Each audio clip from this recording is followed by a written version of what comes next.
It's very exciting because we fund a lot of programs. I mean, there's cultural activities outside of the African Culture Center and the Paul Robeson Theater. We have Juneteenth, we have Taking It to the Street, we have Gospel Fest.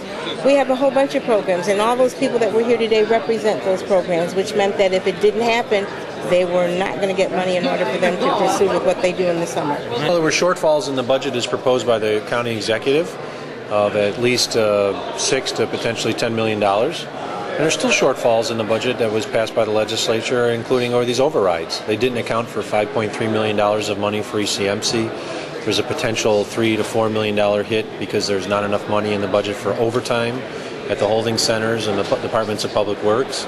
We think they overestimated the amount of money they'll collect from basically deadbeat taxpayers who pay their taxes later. So even though the budget overrides were passed overwhelmingly, there still is problems with this budget.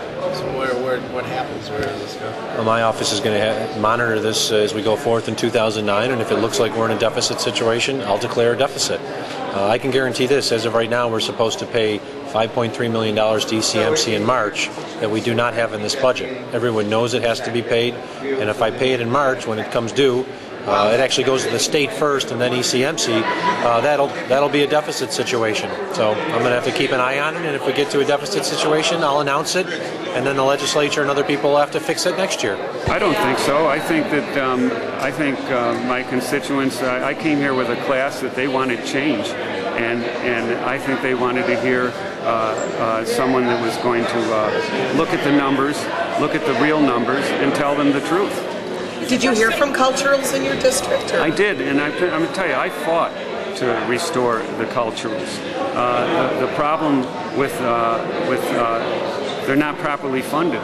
And, you know, we passed this budget today. They haven't got their money yet. There's going to be problems with this budget. So when you say you fought to fund the culturals, why did you then vote no today? Well, because I don't think they're properly funded. But do you consider then what they did today that it was pork? The funding that I do not consider that pork. We have a declining population in this community, and the cultures are a very important part of it.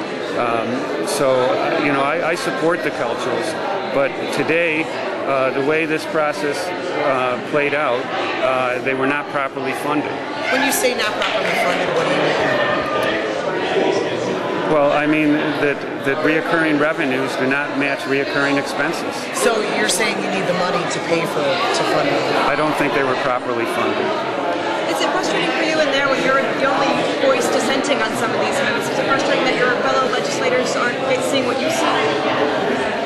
No, not really. I mean, the process is frustrating. I think that there should have been more emphasis on balancing this budget rather than just focused on cutting taxes. Tom, were you locked into the process? I was not. No, I attended every single committee meeting. I was here every day for the whole process. So we hear that phrase so often in the last few years, working document. You think you're going to be working a lot on this document over the next year? I think you're going to hear a lot about this budget as the payment for ECMC unfolds, as the sales tax estimates come in. The state is cutting $15 billion out of their budget. That is going to have a rippling effect, and no one even dealt with that issue. What is important to each of us Democrats here today is that we are the voice of the people. We are elected to serve them. It is an honor to serve each of our district residents, and we work together in a consensus-built body to make sure we have a budget that can be operational for 2009 to give the people the services with the funds that allow it to happen. It is a checks and balances, it's a tight budget, but it is one that we stand behind and are very proud of.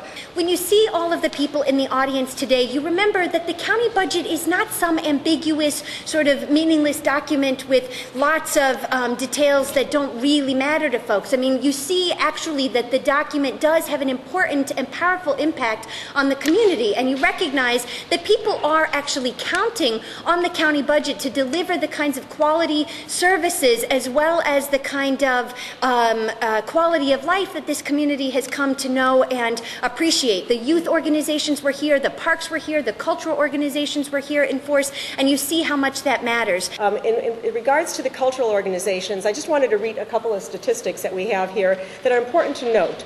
That culturals in and of themselves employ over 4,700 jobs in this community.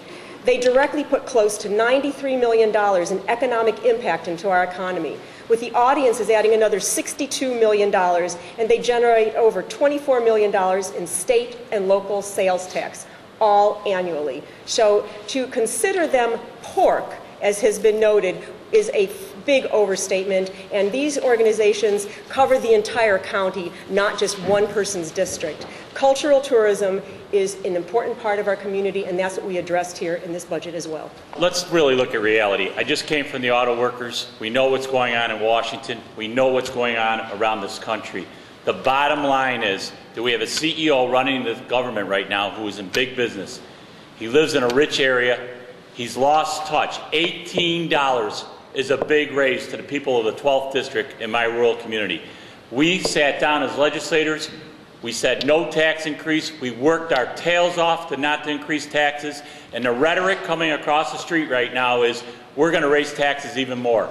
We went through this line by line. If he wants to work with us to not increase taxes, I suggest he come over and work with us. But we are here not to increase taxes for the community of Western New York, of Erie County. And that was the bottom line, and we went in as legislators. And I'm very proud of the chairwoman, majority leader, the finance and management chairman, and all the rest of the legislators out here. I wish I could name them all, because that was our goal, not to raise taxes in Erie County. That is the bottom line. That's the rhetoric across the street is all about raising taxes. We are not here to raise taxes. Thank you.